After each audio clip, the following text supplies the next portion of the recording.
Good morning, everyone, and welcome. I am so excited that you are all here with us today. The numbers are growing. People are pouring into the room. I am just over the moon to have all of you here today. Literally, it's bringing tears to my eyes to see so many beloved colleagues and friends and people who are passionate about arts in schools and creative learning joining us today for the San Mateo County Office of Education 3rd Annual Art Institute. I'm serious, I'm getting a little teary-eyed here, just tears of joy to see everyone here. Welcome. Let's just take a breath for a moment. Just arrive here in this space together.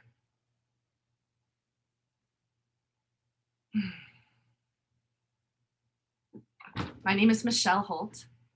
I am the Arts and Restorative Learning Coordinator here at the San Mateo County Office of Education. This is our 3rd Annual Arts Institute. This one is bigger and better and more celebratory than ever. The first Annual Art Institute was myself and one colleague here at the county office. It was small but powerful. The 2nd annual one was held at a school site with about 10 guest presenters. And this year we are virtual. We have doubled in size in terms of attendees, and we've doubled in size in terms of presenters. We've got over 20 presenters for you today.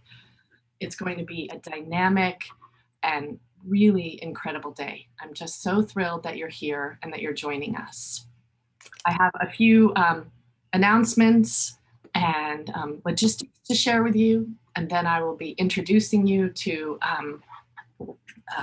I'll share all of that when I get to it. So the first announcement I have for all of you is that the San Mateo County Office of Education has a visual and performing arts strategic plan that we launched a year ago. The strategic plan itself is in the form of an accordion book.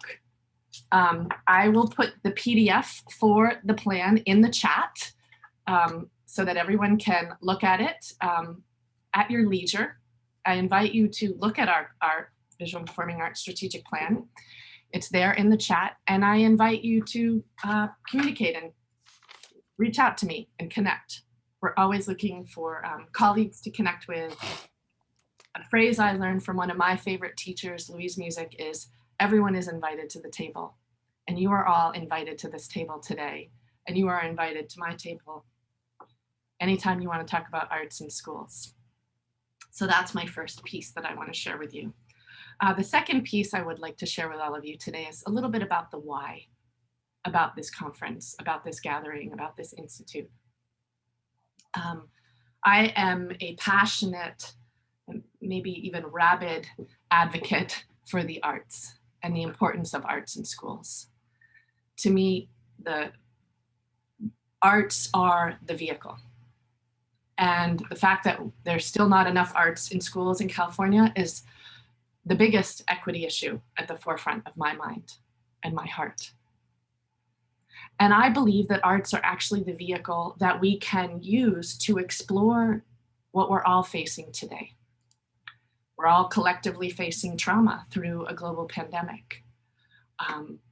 The racial injustice that has existed and the oppression that has existed in this country since the founding of our country, that is woven into the fabric of our country. We are facing a moment of reckoning, a moment in which we need to come together, and the arts are a vehicle for conversation, for humility, for listening, for making meaning.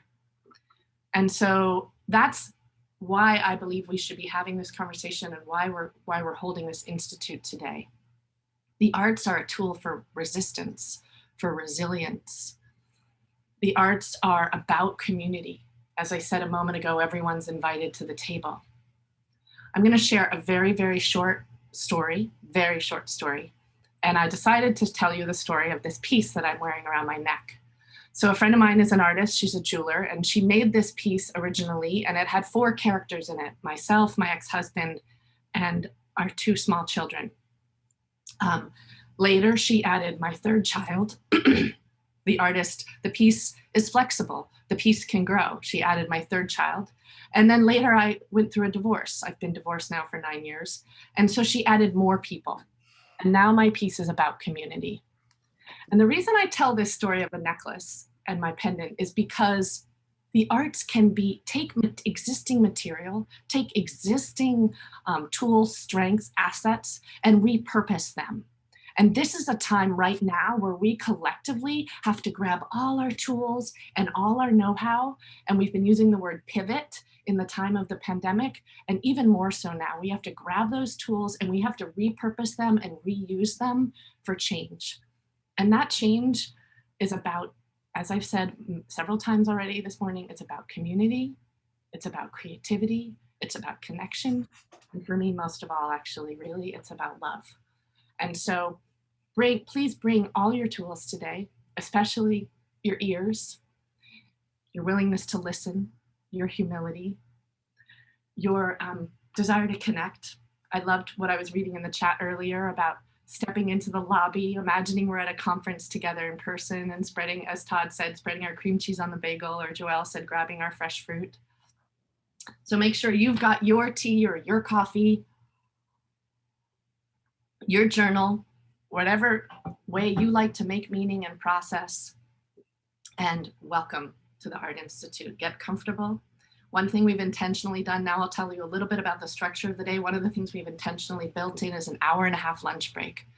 I encourage you to actually not go and do other work during that lunch break. If you're here with us all day, take that 1.5 hours and go for a walk, or eat some food that you really enjoy, or go make some art, but use it as a restorative time, not as a time to catch up on all those emails. Today is a day for you. Today is a day for you to immerse yourself in an arts experience and to truly just be with that. So we begin with a keynote with Charles Chip McNeal. Then at 10 a.m., there's 5 breakout sessions. Amanda, if you could put 2 links into the chat for me, that would be helpful. One of them is the web page link for the Art Institute itself, where you can peruse where the attendees can peruse the offerings, although I'm sure many of you already have. And the second link Amanda will put into the chat is Zoom, is a Google Doc with the Zoom links. And the Zoom links take you to the individual workshops. So you can use the web page to read about the descriptions of the workshops, and you can use the Zoom link doc to get to the workshops. We're not having people sort of sign up in attendance lists.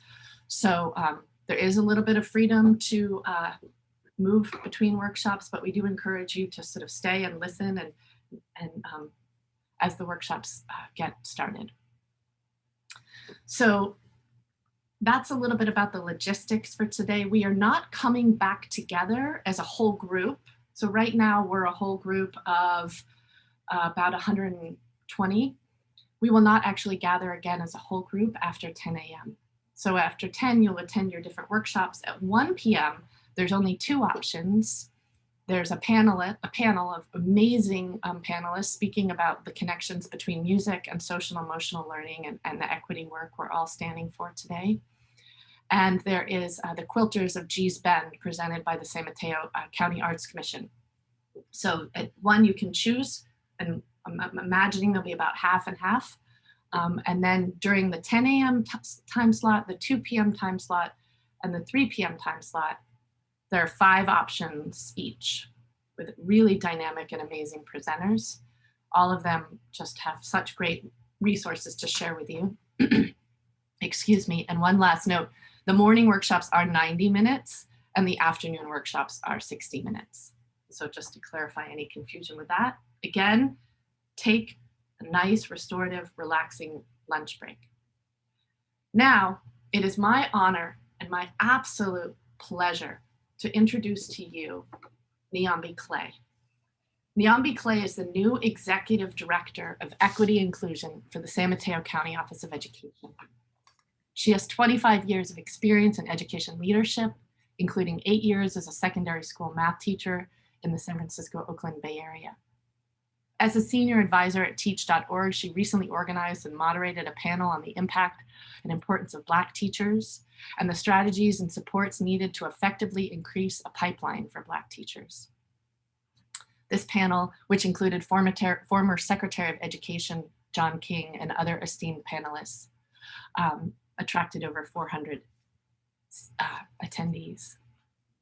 Nyambi is also the former COO of Equal Opportunity Schools in Seattle, a national education organization that consults with school districts to close access and achievement gaps in rigorous coursework, specifically in advanced placement and international baccalaureate programs. As the diversity, equity, and inclusion lead at EOS, Nyambi oversaw the development of policies to support equitable decision-making throughout the organization. She has experience in equity and access training and has worked nationally to close the opportunity and achievement gaps for students of color and underserved populations. She is adept at collaborating and coaching with all educational stakeholders, including superintendents, principals, teachers, parents, and students. I can go on and on and on about how wonderful Nyambi is.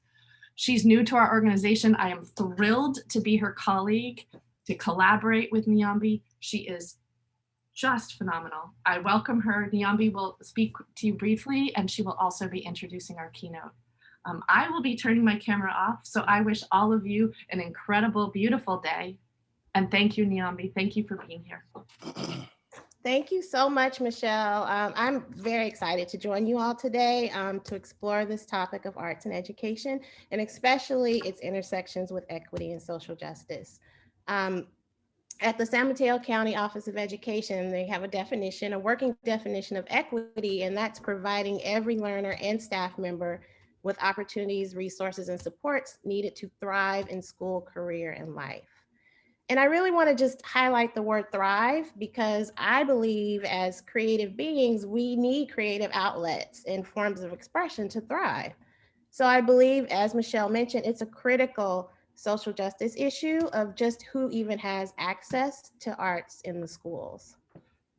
For me, art is very therapeutic. I use it all the time, but it's also a means of self-expression.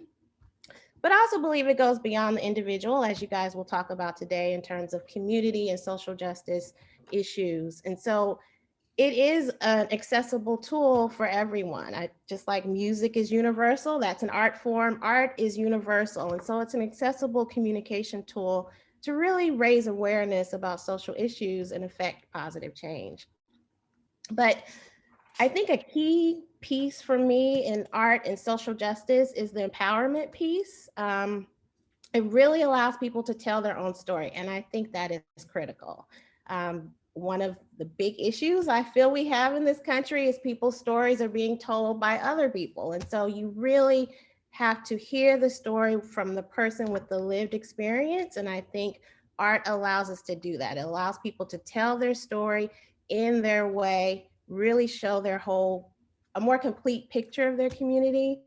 And even though we're talking about social justice today, I want to just stress that telling your story is not always about, the ills and the trials, but it's also about the joys. And so I like art because it allows you to create a complete picture around the story, and then allow people to, dialogue about what that story means for them.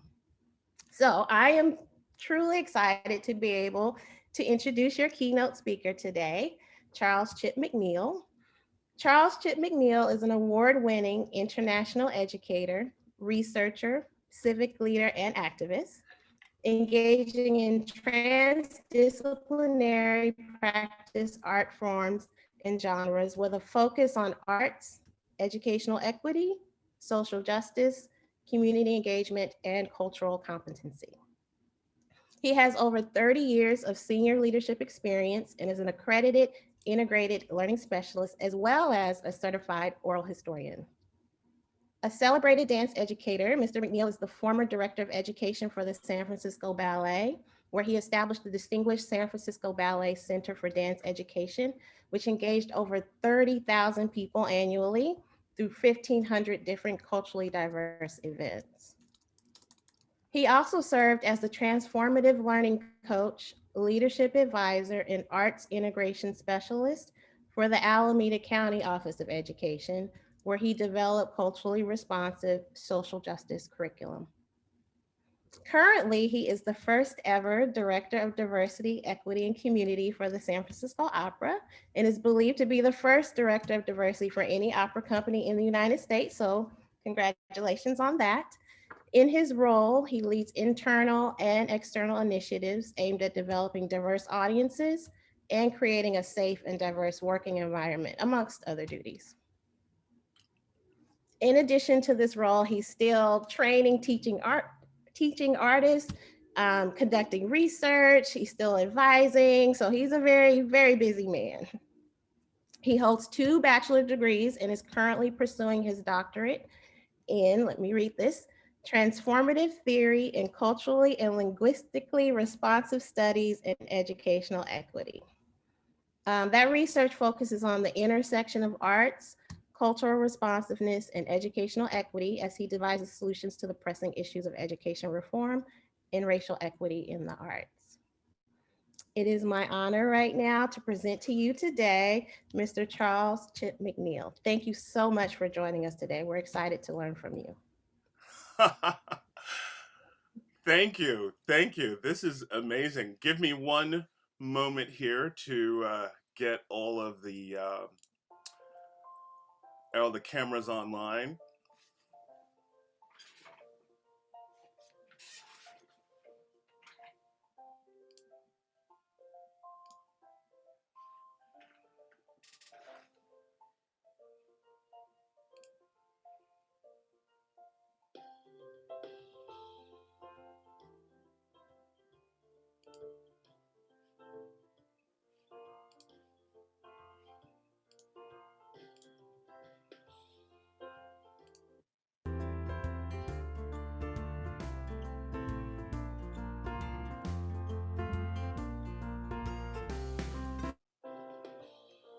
We're gonna get there.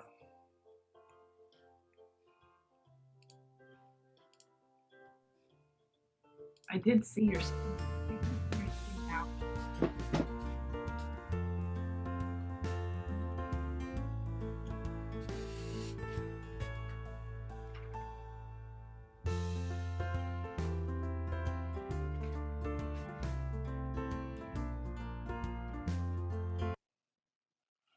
Thank God for musical interludes. Can you see my screen?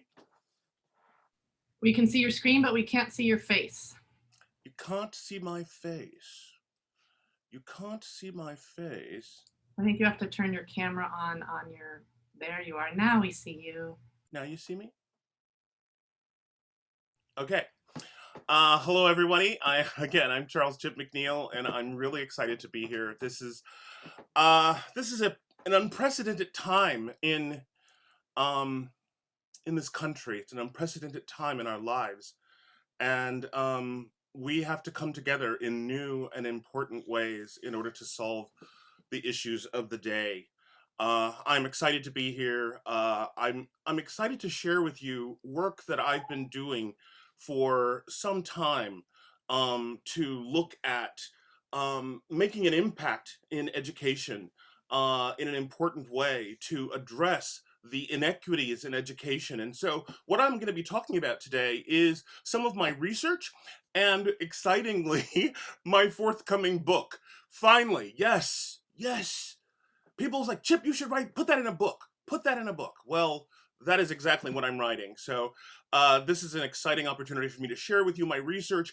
And the sad story is that I began this research several years ago, not knowing how consequential it was going to become, not understanding, not the ways in which this world would change, and this curriculum, this content, this framework that I'm working on would be so relevant to this moment in time. And so I'm very excited to share my research with you and hopefully point us towards hope and healing.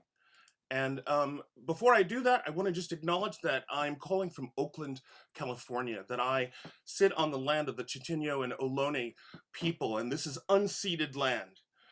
This land was stolen. Take a breath, and let's acknowledge that.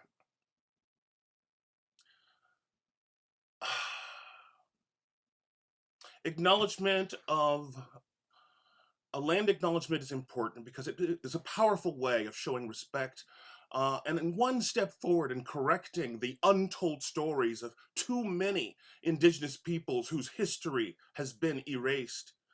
This culture, the culture of the indigenous peoples of this land it's still alive. They're still here, and they demand respect, and they demand resources, and they demand our acknowledgement.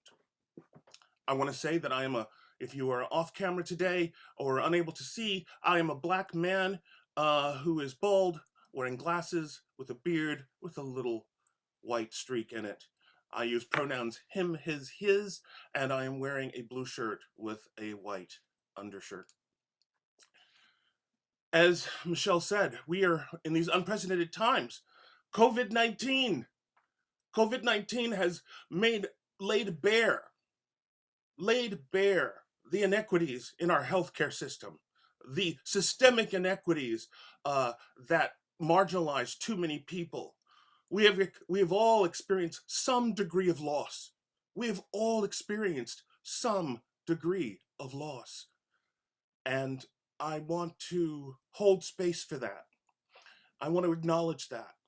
And I want to acknowledge that even though I may not know all of those who have died as a result of COVID-19, they are in my prayers because we've lost far too many.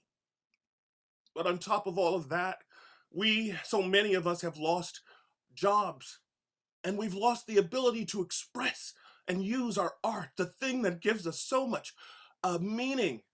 We've lost those opportunities, and we're trying to do it through Zoom. We're missing the one-to-one.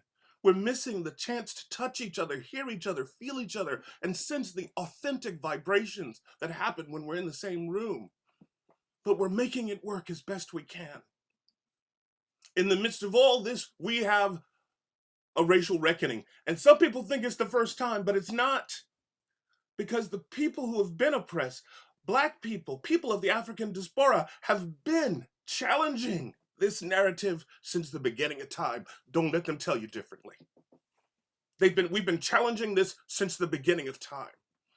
This is just one more pivotal moment in a long history of fighting against injustice. I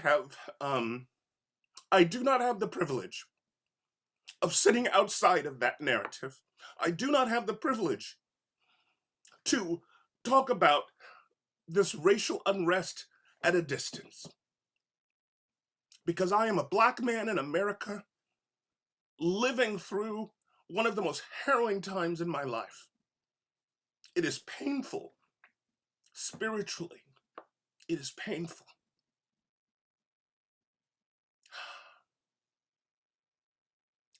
I want to breathe into that moment. And the waves of this keep coming. The waves of COVID, the waves of the racial injustice.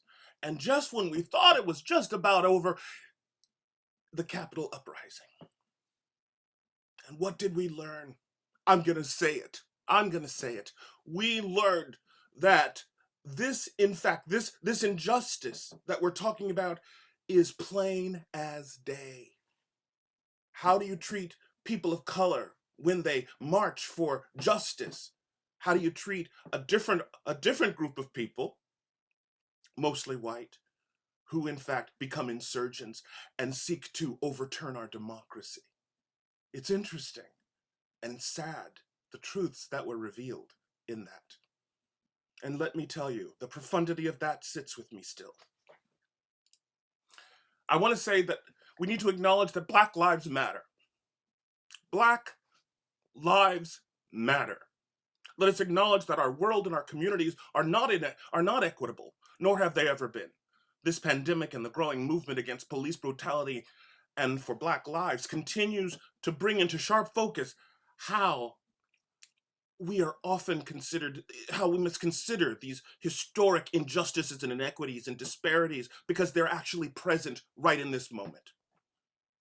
Our Indigenous communities suffer more than others. Black folks, immigrants, disabled folks, transgender, non-conforming folks, poor and displaced folks, marginally housed, refugees, These are the people we must make space for. These are the things we must consider as we look at bringing equity into our world. This talk I have entitled Emancipatory Pedagogy in Action, because emancipatory pedagogy is the nature of my work. It's based on critical pedagogy, but it actually takes it one step forward because it includes arts integration and a very important ingredient, which I'll tell you about in a minute.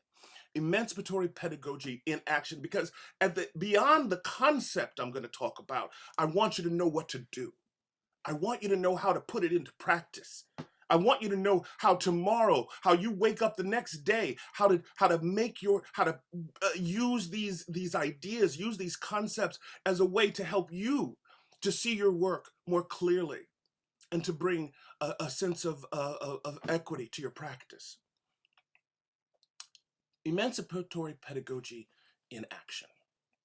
Now, what is emancipatory pedagogy? It is two things. It is both a theory and a practice. I'm going to start with the theory and then we'll get to the practice. But I want to tell you something. What is it? It is something that is about liberation. It is about freedom. It is about social and political rights. And more importantly, it is about freedom of thought. Emancipatory pedagogy is a way of teaching, learning, and thinking. But let me tell you, the missing ingredient, I dare say love. Repeat after me. I dare say love. I dare say love. Because this is the thing they have taught us. They have marginalized us. And somehow we have been convinced that if we take another test, that if we create another framework, that if we train the teachers a little bit harder, it'll get better. And what we're forgetting is that this entire educational experience must be wrapped in compassion. It must be wrapped in empathy. It must be girded by passion and training and intention. But let me tell you, the missing ingredient is love. Freire had it right. Bell Hooks has it right. Many of our sages right now have it right. These are the narratives that we're now putting forth because we will no longer accept the situation that has told us that there's no room for love. That education's a business. We're in the business of education. They treat it like a business, don't they? They treat it like a business. But the truth of the matter is, it's not.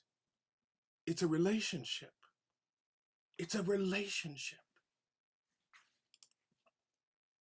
So I asked a bunch of questions. And as I was asking these questions of how can I look at this problem? How can I consider it? As I was considering these multiple ways of asking this question, I came up with one preeminent question. And that question became my dissertation question for my doctorate studies. And that is, what would constitute a transformative, emancipatory K-12 pedagogy that teaches for healing and liberation? A bold question, a bold inquiry for a time that is so needed. I'm reminded of Malcolm X, who after W.E. Du Bois says, education is a passport to the future, for tomorrow belongs to those who prepare for it today. So before the pandemic started, we knew there were inequities. Before the pandemic started, we knew that our Black and brown children not only were they not getting all of the values that we bring to education, but they're certainly not even getting the arts equitably. We knew about these disparities, but we must not just hold it as some abstract concept. Let's name it. Let's name it. Let's frame this problem. One of the things is, no matter where you take the test, no matter what you do, a school could be a high-achieving school, a middle-achieving school, or a low-achieving school. No matter what happens, in every single scenario, Black children come in last in terms of the way they rank academically. Now, I have some challenges with academic ranking altogether. I know we all do, right? And the fact that, are those tests equitable? But if they are, to one degree or another, why are our children failing? It's not because our children are failing. We are failing our children. It's not an equity gap, it's an opportunity gap. I didn't write that. Somebody else did, but I'm going to take the line. This is the truth. As we frame the problem, we know that if we look at the systems of education, the way Black and brown children are disciplined, the way they are recognized for their talent, the way they are, the way that they have access to educators who are prepared, it's inequitable. It's inequitable. We have more. We have economic disparities that have to do with how they're disciplined. We don't know it. This is implicit bias at work. This is systemic inequity at work. We also must consider the fact that the economic disparities experienced by Black and brown children is significant and impacts their ability to learn. To ignore that and leave that out of the equation is to ignore truths. These disparities existed, like I said, before the pandemic, and they've only been exacerbated. I gotta watch my time because I gotta go fast. Just read the screen. Just read the screen.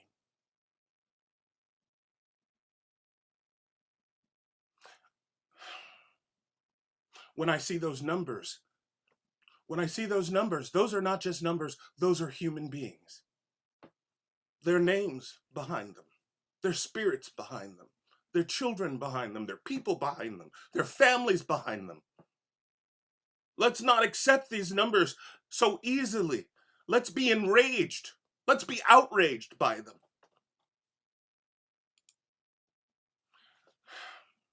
We know now, because of the traumatic event of the murder of George Floyd, we understand about the prevalence of traumatic experience in Black lives. But do you understand really deeply how traumatized we all are and how significantly traumatized our children of color are?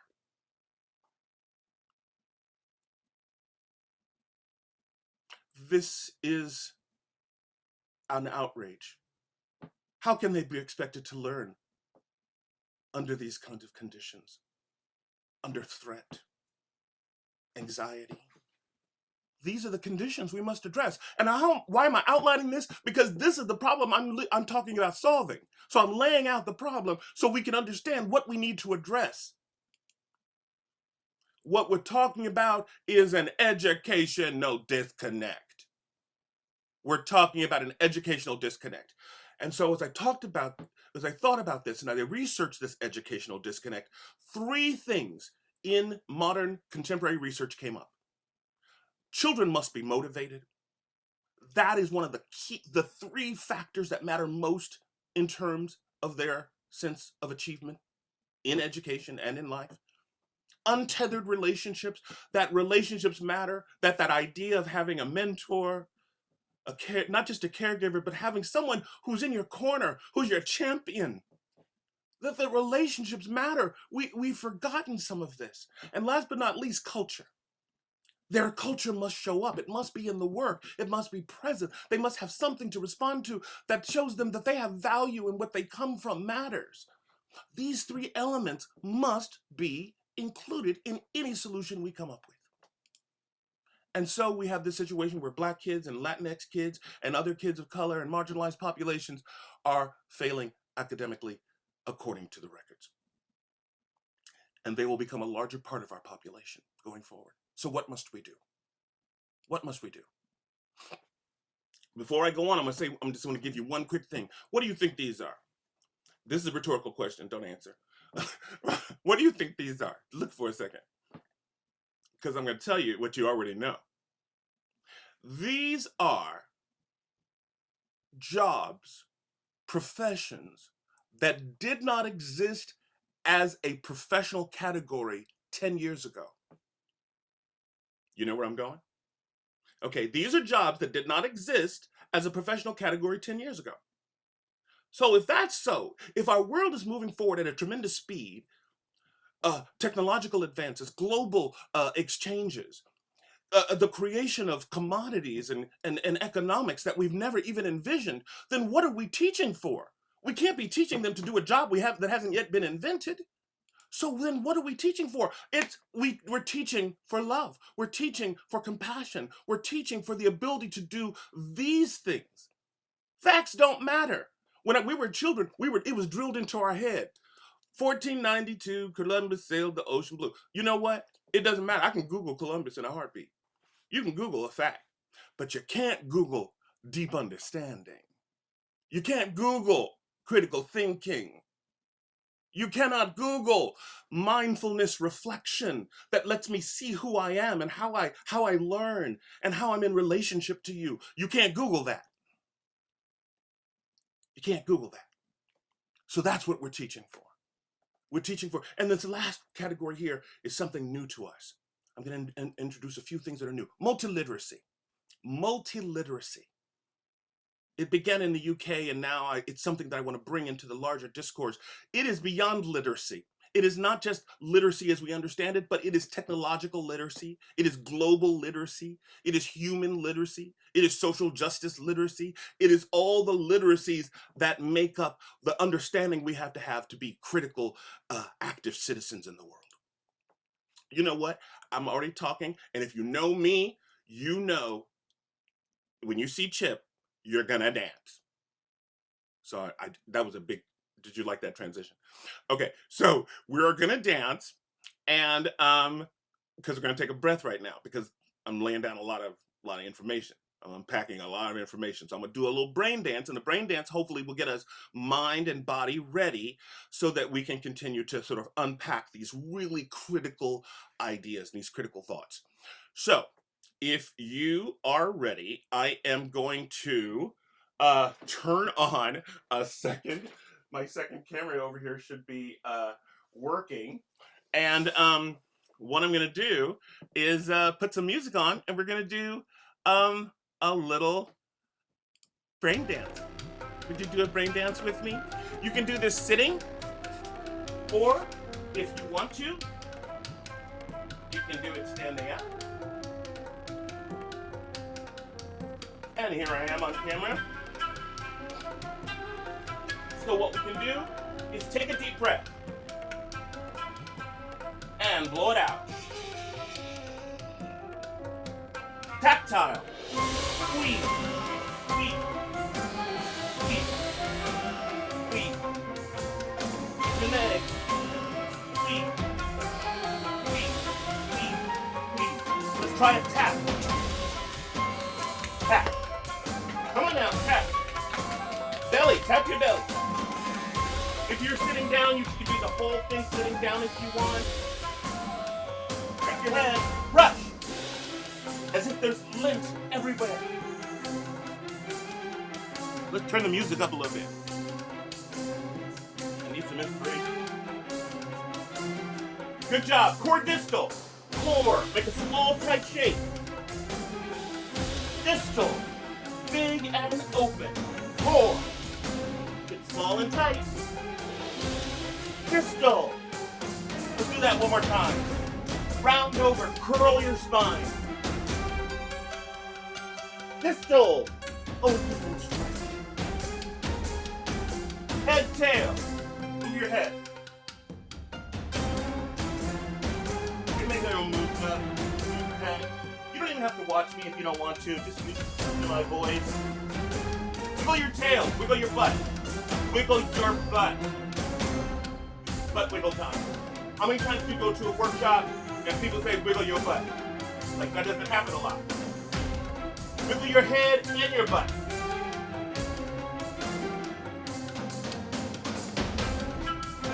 Good job. And let's do upper body. Just your arm.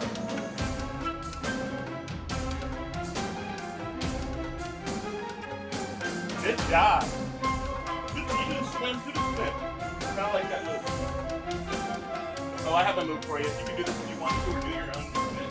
Try the roll. Body side. I want you to move just one side of your body. Just one side. Other side. Nice. Nice. We're going to do eye tracking. Thumb in front. Do not move your head, just your eyeball. Track your thumb to the side. Track it to the other side. Good. Track it. Track it. Track it. Slow your breathing down. Track your thumb. Track your thumb.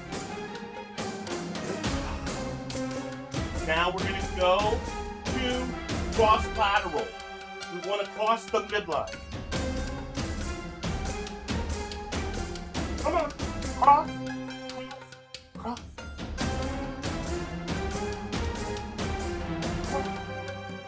Last thing, if you can, you're going to turn in a circle. If you can, okay. Little circle turn. Hold and breathe. That's good enough for me. All right. We're going to leave that right there. We're going to leave that right there. Okay. Okay, this guy, you know what I'm going to do? I'm going to do an Oprah on you, and you're going to get to see me from the side. To camera. All right. How are we doing? We're doing good. All right. So what we need is something that is a progressive, student-centered, culturally responsive pedagogy for healing and liberation. And that is the framework that I've created. It has 4 pillars. One is about culture and linguistically responsive teaching. Another pillar is identity. And we need to understand the relative importance of relationship as it relates to developing a learner identity. Then one pillar is arts education, which also goes into critical inquiry, communication, critical thinking. And then last but not least, here is the revelation. One of the pillars of this new framework is love. Love as pedagogy. Love and forgiveness as pedagogy. So I'm basically going to just give you a quick outline of my book. It's not going to be, I'm going to go long because I want to get to something more important.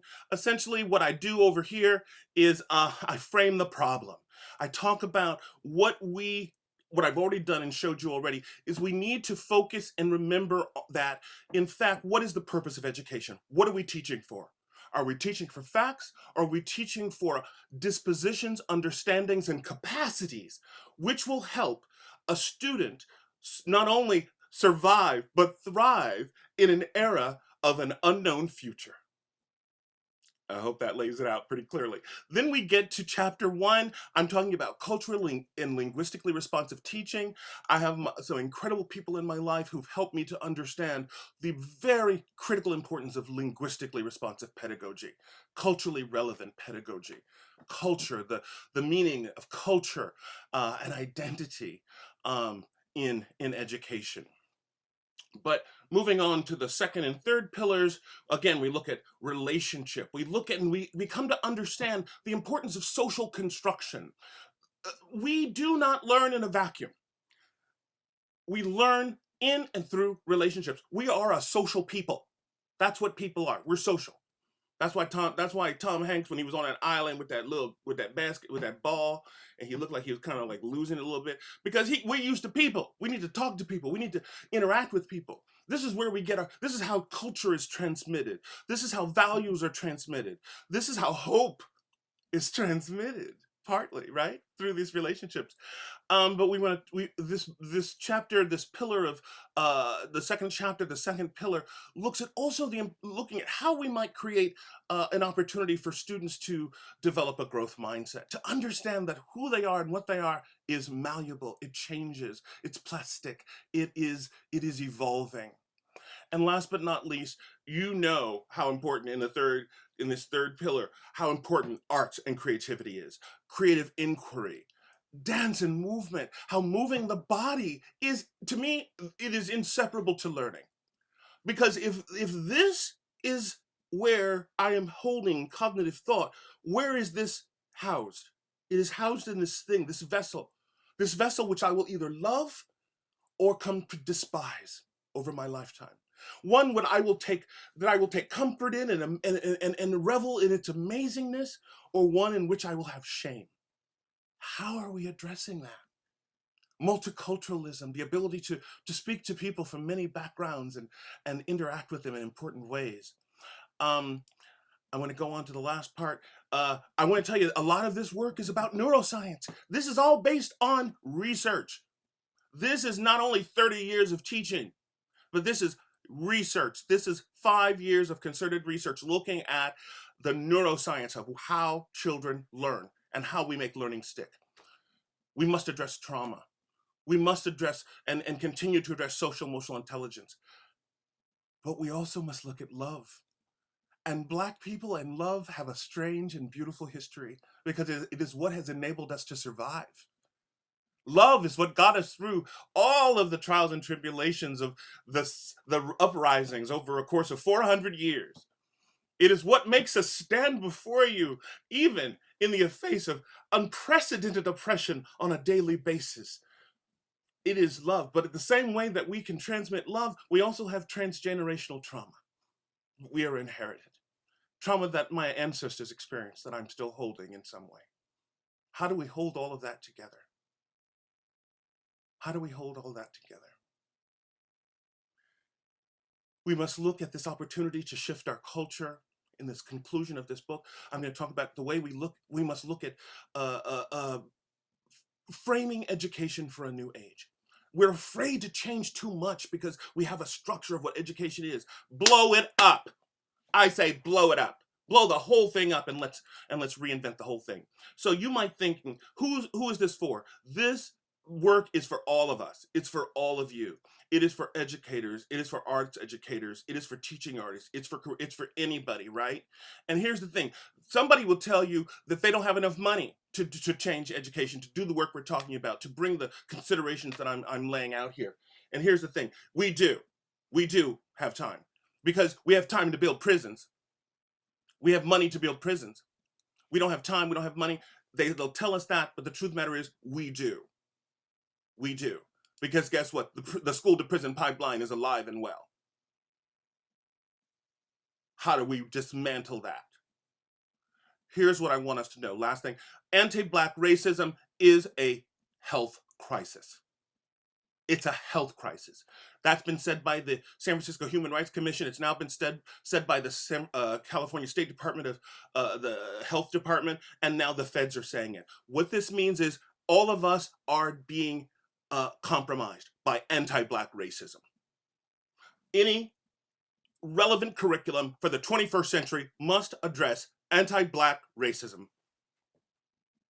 It is the scourge that is really undergirding the systemic injustice that we experience in all its facets. We must repurpose education, dismantle colonialism, and restore and renew. Because this is about saving lives. I'm going to show you a quick video.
Now, having shown you that, you're probably thinking, Chip did a lot of talking about a lot of theory. How does that help us? What the hell do we do with all those words? That's what I would be thinking if I were you. And I've got the answer. So I've got 3 things I'm going to give you guys. How to put this into practice. Because that's the theory behind it. Remember I said emancipatory pedagogy is both a theory and a practice? I've given you the theory, and guess what? I'm going to let you take home the practice. It's harder than you think. It takes more work than you think, but it's worthwhile. The first thing I put together for you are what I call the 5 C's of emancipatory teaching practice. Care, community, consciousness, creativity, and critical everything. Critical thinking, critical literacy, critical pedagogy, all the criticals. And each one has an underpinning of how you might approach that. But these are the 5 things I want you to think about in as you do some reflection on this talk today and on the theory I've put forth. But I've got something even better. And that is, I am going to give you the secret to how Chip teaches. This is my process. What I do is I filter everything through what I call an equity lens. And that means these are the questions I've asked myself after I create my curriculum, after I create my lesson plan.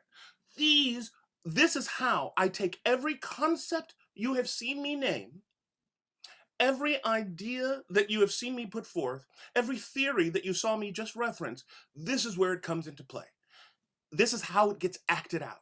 You create your lesson and then you ask yourself these questions. Now, you can't ask all the questions and you won't be able to answer all the questions, nor should they apply to every situation. But if you do and use them strategically, you will uncover an opportunity to reinvestigate your work, to repurpose your work, to focus and be intentional about your practice.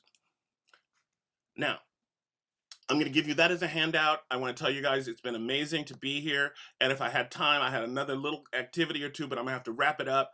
But I am going to stop sharing my screen.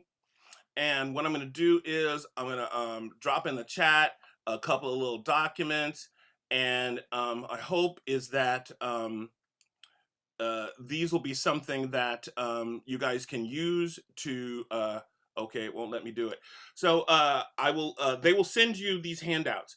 And the handouts are the 2 handouts that has to do with the concepts I want you to hold, the 5 concepts I want you to hold and think about, and the 16 questions that a culturally responsive educator might ask in order to put their work into practice. Now, if you want a little extra help, I'm going to give a series of talks on all of this, breaking down every one of those questions and every one of those elements.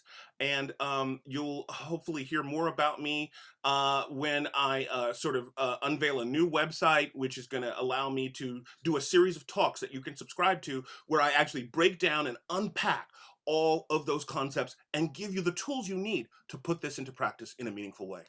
And again, I want to thank Michelle Holt and everybody at San Mateo County Office of Education and all of you for being here and for us taking one step further into creating a more equitable educational environment that supports not only all students of color, but that uses the arts in important ways to help create a more healthier society.